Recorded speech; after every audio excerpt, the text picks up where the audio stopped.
네, 안녕하세요. MS 프로젝트 1시간 만에 끝내기. 자, 세 번째 시간입니다. 자, 이번 시간에는, 자원 설정, 그 다음에 이제 자원 배정, 그 다음에 여러 가지, 보기 기능에 대해서 설명드리기로 하겠습니다. 자, 지난 시간에 우리가 지금 화면에 보시는 거하고는 좀 내용이 틀리겠습니다만은, 이렇게 액티비티를 입력을 하고 기간을 입력한 후에 작업과 작업 사이에 순서를 입력하는 것까지 이렇게 설명을 드렸습니다. 자, 여기까지 이제 작성이 되면은 그 다음에 해야 될 일은 자원을 배정을 하는 거죠. 자, 자원을 배정을 그럼 같이 한번 해볼까요? 먼저 자원 배정하기 전에 자원을 입력하는데 보시는 것처럼 지금 현재 우리가 보고 있는 이쪽 이 화면들은 겐트 차트 보기예요. 그러니까 MS 프로젝트에서는 굉장한 다양한 그 데이터들이 있기 때문에 여러 가지 데이터들을 여러 가지 보기 형태로 볼 수가 있거든요. 그래서 여기 왼쪽에 이쪽을 보시면은 지금 겐트 차트라고 돼 있고 그 밑에 보면은 굉장히 여러 가지 이렇게 그 보기 형태, 그러니까 여러 가지 데이터들을 볼 수 있는 기능들이 있어요. 그래서 이거를 여기서 직접 하나하나 선택해서 볼 수 있는 방법도 있겠고요. 또 보기에 우리 쉽게 하기 위해서는 위에서 여기서 보기를 이렇게 클릭을 해주면은 쉽게 거기서 또 이렇게 찾을 수 있는 기능들이 있죠. 그래서 예를 들면은 그러게 우리가 현재는 겐트 차트를 보고 있는데 네트워크 다이어그램 형태로 보여야 되겠다. 그럼 보시는 것처럼 이렇게 네트워크 다이어그램 형태를 이렇게 보일 수 있는 거죠. 물론 이것은 이제 확대 축소가 가능하기 때문에 확대 축소해서 이제 볼 수가 있겠고요. 뭐 기타 이제 여기 보시면은 뭐 자원 달려고 형태로 볼 수도 있고 그 다음에 자원 시트도 볼 수 있고 우리가 좀 이따 이제 자원 시트를 보게 되는데요. 여러 가지 이렇게 형태로 볼 수가 있습니다. 그래서 예를 들면은 뭐 진행사항 겐트, 진행사항 겐트가 안 먹네요. 네, 여기서 그 진행사항 겐트, 저 진행사항이 아직 입력이 안 돼서 그런 것 같은데 일단 이런 식의 이제 방법들이 있다라는 것만 알아두시면 좋겠고요. 그 다음에 이제 방금 말씀드렸던 것처럼 자원을 한번 배정을 해 보도록 하겠습니다. 자, 자원을 배정하기 위해서는 이제 자원 시트라는 데 들어가 가지고 이렇게 하시면 되는데 여기에다가 무엇을 입력하냐면은 우리 프로젝트에서 투입할 수 있는 자원을 입력을 하시면 됩니다. 그래서 예를 들면은 자원의 종류를 입력을 하셔도 돼요. 예를 들어서 뭐 프로그래머, 디자이너, 뭐 자바 프로그래머, C++ 프로그래머, 뭐 이런 식의 테스터, 뭐 이런 그 자원의 종류들을 여기다 입력하는 방법이 있고요. 그래서 이 작업에는 프로그래머가 몇 명이 투입돼야 된다, 이런 식으로 자원을 배정하는 방법이 있고, 실질적으로 사람의 이름을 입력하는 방법이 있죠. 왼손 한 손으로 타이핑을 해서 지금 그 시간이 걸리네요. 뭐 김아무개, 그 다음에 뭐 이아무개, 그 다음에 뭐 박아무개, 이렇게 사람 이름으로 입력을 하실 수가 있는 거죠. 그래서 이런 식으로 이렇게 입력을 해두면은 이 자원들이 바로 우리 프로젝트에 투입할 수 있는 그러한 사람들이 되는 거죠. 자, 그러면은 한번 배정을 해볼까요? 이제 우리 프로젝트, 이거를 우리가 뭐라고 부르냐면 리소스 풀, 그래서 우리가 투입 가능한 자원 풀이다, 이렇게 표현을 하는 거죠. 자, 다시 이제 겐트 차트로 가보겠습니다. 자, 겐트 차트로 이렇게 갈 수도 있고 아까 말씀드린 것처럼 여기서 겐트 차트를 선택할 수 있죠. 조금 전에 뭘 했어요? 자원 시트였고요. 지금은 이제 겐트 차트 보기 형태로 지금 들어온 겁니다. 자, 그러면은 이 각각의 작업들에다가 자원을 배정을 해야 되는데 어떤 식으로 배정하느냐, 이제 가장 쉬운 방법은 여기 보시는 것처럼 요 자원 이름 이렇게 되어 있는 부분이 있습니다. 이 컬럼이 있는데 여기다가 이 작업 사용자 요구에다는 김아무개를 배정해야 되겠다, 이런 식으로 박아무개를 배정해야 되겠다, 이런 식으로 배정을 하면 되는 거죠. 그래서 이런 식으로 배정을 하면은 문제가 없는데 여기서 조심하셔야 될 건 뭐냐 하면은 이 상위 레벨인 요약 작업에는 배정할 수가 없겠죠. 최고 하위 레벨인 그 액티비티 레벨, 하위 레벨, 액티비티 레벨에다만 배정을 해야지 되는 거지, 요약 작업, 이 두 개의 요약 형태가 바로 이 위에 상위 레벨인데, 거기다는 우리가 일반적으로 작업과 작업서에 로직을 연결한다든지 자원을 배정할 수는 없습니다. 당연히 액티비티 단위로 우리가 자원을 배정할 수가 있는 거죠. 그래서 이런 식으로 이렇게 쭉 배정을 하면은 그것으로 자원 배정은 끝납니다.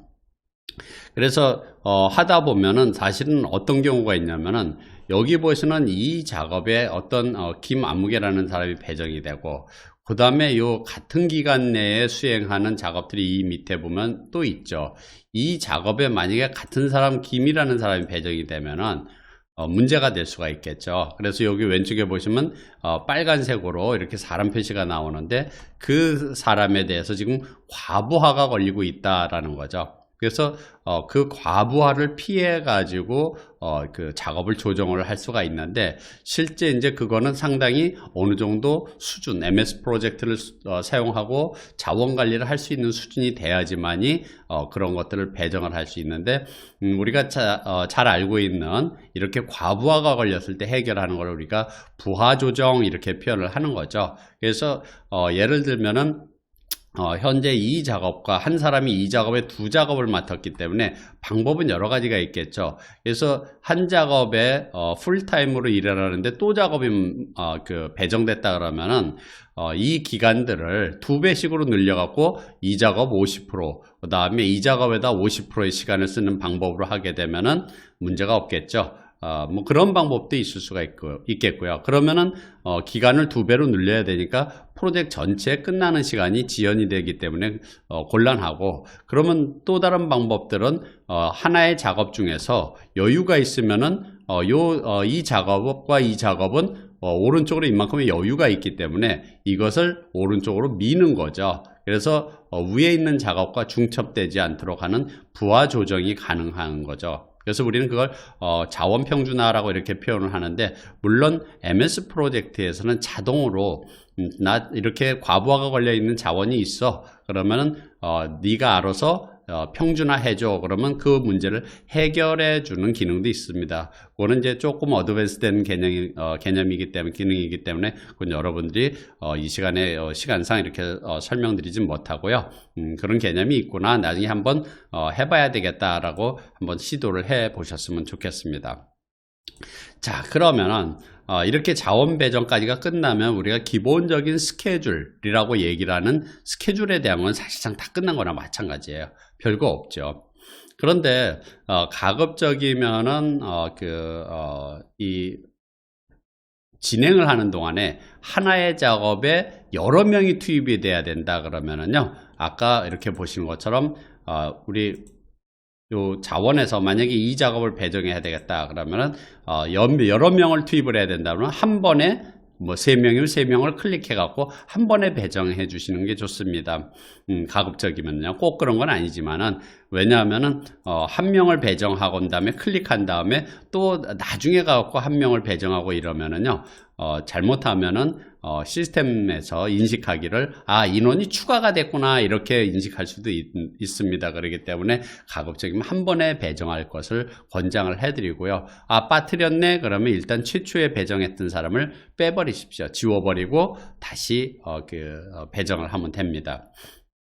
자, 그러면은 하나의 작업에 대해서 우리 작업에 대한 정보를 볼 수가 있는데요. 뭐냐면 이제 여기 그 하나의 작업을 여기다 대고, 여기 보시는 것처럼 구조 설계라는 게 있습니다. 요 작업을 대고 더블 클릭을 해 보십시오. 예를 들어서 더블 클릭 하면은 이렇게 작업 정보창이 나옵니다. 이 작업 정보창은 뭐 하는 거냐 하면은 바로 이 구조 설계에 대한 상세한 정보들이, 하나의 액티비티에 대한 상세한 정보들이 이렇게 표시가 돼 있습니다. 그래서 지난 시간에 일률적으로 설정했던 자동 일정으로 돼 있어요. 그래서 기본으로는 자동 일정이 좋습니다. 그래서 여기서 개략적으로 말씀을 드리면은 여기 일반에서, 첫 번째 일반에서 진도율을 입력할 때 여기다가 쭉 이렇게 요건 35% 진척됐다 뭐 이런 식으로 여기다가 진척률을 입력하는 방법이 있고요. 진도율은 다음 시간에 또 설명을 드리겠지만 이런 방법이 있고 여기 오른쪽 하단에 확인을까지 눌러 주셔야지 끝납니다. 그 다음에 이 구조 설계의 두 번째 선행 작업은 4번 아이디의 기술 변화와 FS 타입으로 연결되어 있다. 어디 볼까요? 구조 설계는 기술 변화와 여기 보시는 것처럼 FS 타입으로 연결됐다. 완료 후 시작 관계로 기술 4번 작업에서 6번 작업으로 연결됐다라는 것을 지금 표현을 하고 있고요. 그 다음에 이제 자원이 있죠. 여기 자원을 눌러주시면은 이 아무개라는 사람이 배정돼 있다라는 것을 알 수 있는 거죠. 그러면은 단위가 100%인데 여기 이 사람이 여기에 이 작업에다가 100%의 시간을 투입을 한다라는 그런 개념이 되는 거죠. 물론 아까 자원 풀을 입력을 할 때 거기다 이 사람의 시간당 단가가 얼마다라고 써주면은요. 아까 자원 풀에다가 써주면은 자동으로 하루에 8시간씩 하면 하루 작업하면은 곱하기 8 해가지고 여기 그 사람의 인건비에 대한 농우비에 대한 비용들이 자동으로 계산이 여기서 돼서 나옵니다. 자, 그런 식으로 하면 되겠고요. 그 다음에 고급에 들어가면 조금 이제 고급은 복잡한데 우리가 프로젝트를 사용할 때는 지난 시간에 말씀드린 것처럼 기본적으로 디폴트는 가능한 한 빨리 ASAP로 돼 있어요. 그래서 만약에 여기 보시면 여기 있는 이 로직을 지워버린다 그러면 이 두 개 작업은 프로젝트 시작 시점으로 와서 자동으로 앞으로 당겨집니다. 즉 이 로직에 의해서 이렇게 연결이 돼서 이 시점에 하게 되는 거지 이 로직이 없다 그러면은 이 작업들은 프로젝트 시작 시점으로 앞으로 오는 거죠. 왜? 가능한 한 빨리 하도록 되어 있기 때문에 그렇습니다. 그 다음에 여기 보면은 이제 단위 고정, 기간 고정, 작업량 고정 뭐 이런 것들이 있는데요. 요거는 굉장히 설명이 길어요. 그래서 요거는 초보자들은 그냥 신경 쓰지 마시고요. 좀 이제 잘 쓰는 분들은 그때 가서 상당히 수준이 높아지면은 그때 가서 학습을 하셔도 문제가 없습니다. 그 다음 메모가 있는데 여기에다가는 이 구조 설계라는 작업과 관련되어 있는 텍스트로 여기다 뭐 설명이라든지 또는 이 안에다가 문서라든지 아니면 심지어는 그림까지도 개체 삽입을 통해서 그림까지도 넣을 수가 있어요. 그래서 이 액티비티와 관련된 정보들을 넣어주면은 문제가 없는 거죠. 그래서 예를 들어서 뭐 여기다가 이렇게 하고 액티비티 이름을 쳤다. 그리고 확인을 눌렀다. 그럼 보시는 것처럼 좌측에 메모가 들어있다라는 표시가 나는 거죠. 그래서 그 메모를 클릭을 하게 되면은 그 메모가 들어있다는 걸 알 수가 있고 가까이 대기만 해도 우리가 이런 식으로 가까이 대기만 해도 그 내용이 뭐가 들어있는지에 대한 메모가 보이는 거죠. 자, 그 다음에 사용자 정의 필드는 좀 어드밴스 된 거니까 여기서 이제 생략을 하도록 하겠습니다. 자, 우리가 아까 보면은 이제 여기서 자원 이름들을 이렇게 배정을 했어요. 그래서 이 자원 이름들을 이런 식으로 배정을 했는데 이런 방법들도 있고요. 또 나누기 기능이라는 게 있습니다. 여기 이쪽에 바 차트 영역에다가 오른쪽을 클릭하게 되면은 나누기 표시라는 게 있어요. 그러거나 아니면은 여기 이제 우측상 여기 보면은 여기 지금 제가 가려져 갖고 잘 안 보이는데요. 거기다 대면은 위아래로 이렇게 화살표가 갈라지는 상황이 와요. 그럴 때 클릭해서 들어 올릴 수도 있는데요. 나누기를 하게 되면 이렇게 창이 위아래로 분할이 됩니다. 그래서 실제 만약에 이 기술 설계라는 것을 클릭을 하게 되면은 여기도 기술 설계가 클릭이 되죠. 만약 코딩을 클릭하게 되면 여기도 코딩의 작업에 나오는 거죠. 그래서 이 코딩이라는 작업의 이 작업은 16번의 통합 시험과 이 10번의 기술 설계라는 작업과 선후 관계를 갖는다라는 것을 이걸 볼 수 있고요. 왼쪽에는 자원 이름을 넣을 수 있는데 여기서도 이렇게 예를 들어서 최아무개를 배정한다. 그래서 확인까지 눌러주게 되면은 배정이 되는 거죠. 그 작업의 그 자원이 배정이 되는 겁니다.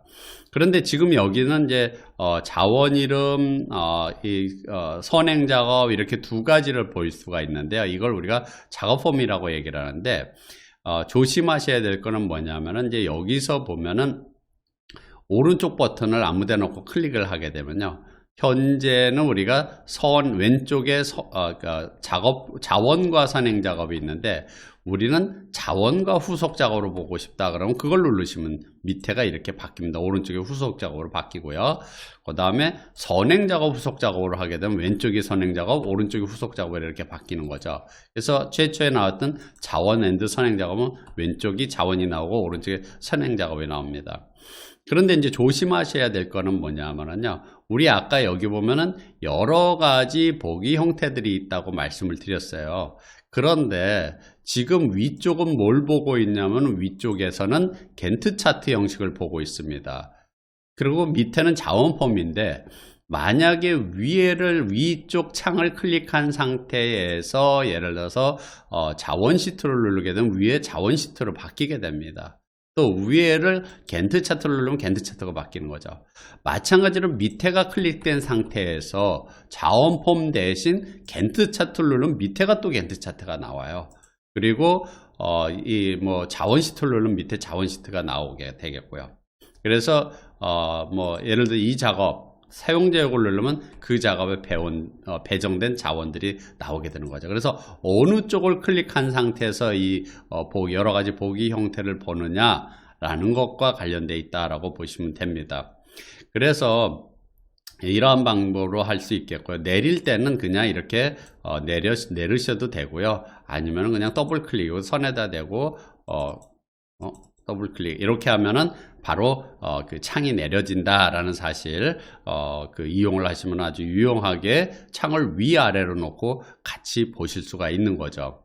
그래서 예를 들면은 이제 한번 다른 걸 볼까요? 그래서 창 나누기를 표시를 하고 밑에다가 자원 배정 현황 이렇게 봤어요. 그러면은 이렇게 자원 배정 현황이 나오고요. 그 다음에 여기 어디 갔냐? 갑자기 자원 그래퍼를 누르면 이렇게 자원 그래퍼. 그래서 지금 사용자 요구로 하는 작업에 김아무개라는 사람이 할당됐는데 지금 2배로 지금 할당돼 있다. 초과 할당돼 있다. 그래서 지금 보시는 것처럼 요 작업과 요 작업, 이 두 작업에 의해서 지금 초과 할당되어 있구나 라는 것을 알 수 있다라는 거죠. 자, 그래서 이러한 방식으로 하시면 되는데 몇 가지 이제 여러분들이 보실 수 있는 것들이 이제 여기 보시면 여러 가지 지금 형태들이 있어요. 그래서 지금 겐트 차트에 여러 가지 이렇게 형태들이 쭉 이렇게 볼 수가 있는데, 만약에 이거는 이제 가장 많이 쓰는 게 겐트 차트를 많이 쓰기 때문에 그걸 해놨고 여기서 선택을 하면 되는데, 구태여 내가 여기 왼쪽에 표시해 줘야 되겠다 그러면은 여기다가 놓고 오른쪽 마우스 버튼을 클릭을 하면 보기 표시줄을 누르면 여기 있는 이 동일한 이 목차들이 왼쪽에 이렇게 쭉 이렇게 나오게 되는 거죠. 그래서 그런 방식으로 이렇게 띄워놓고 할 수도 있는데 그다지 이렇게 많이 쓰질 않기 때문에 띄워놓으면 공간만 차지하기 때문에 안 쓰는 분들이 많죠. 그냥 위에 있는 메뉴를 쓰죠. 그래서 이 보기 표시줄을 체크해주면 거기 생긴다 라는 사실을 이제 알아두셨으면 좋겠습니다. 그 다음에 이제 보시면은 여기 보면 이제 여러 가지들이 이렇게 쭉 있는데요. 여러 가지 이제 보기 형태들이 있어갖고 우리 아까 말씀드린 것처럼 이렇게 네트워크 다이어그램을 그러면 빨간색은 크리티컬이고 파란색은 넌 크리티컬이다 이렇게 볼 수가 있겠죠. 그래서 확대를 하면은 이렇게 우리 내용들을 이렇게 보실 수가 있는 거죠. 그래서 여러분들은 이제 시간 나실 때 한번 직접 이렇게 해보시면 좋겠다라는 것을 말씀을 드리겠고요. 그 다음에 보시면은 여기 쭉 이제 여러 가지 이제 형태들이 있는데 실제 여기 보시면은 다른 보기 그래가지고 여기 보기 메뉴에서 다른 보기 가면 기타 보기라는 게 있습니다. 기타. 그럼 거기 가면은 실제 여기 아까 보셨던 그런 것들 외에도 굉장히 많은 형태들이 또 있어요. 그래서 여기서 내가 아까 우리는 자원 시트에서 자원들을 입력을 하고 했던 그런 부분들이 있고요. 또 이 안에도 달력복이 다 있는데 실제 그거 말고 뭐 예를 들면은 뭐 우리 뭐 진행 사항을 본다든지 뭐 진척 사항을 본다든지 이런 여러 가지 형태들이 있기 때문에 그 안에서 볼 수도 있고요. 그 다음에 이제 내가 원하는 대로 여기 이 왼쪽을 꾸밀 수도 있어요. 그래서 형식을 만들어서 나는 여기다가 기간, 그 다음에 사람, 그 다음에 시작 날짜, 완료 날짜, 그 다음에 여기는 없습니다만은 여기다가 코스트 또는 뭐 진도율 뭐 이런 것들을 칸을 집어넣어야 되겠다. 그런 양식을 내가 직접 만들어서 쓸 수 있는 기능도 있다라고 이해를 하시면 되겠습니다. 자, 세 번째 강의는 여기서 마치도록 하겠습니다. 자, 네 번째 강의에서 다시 뵙도록 하겠습니다.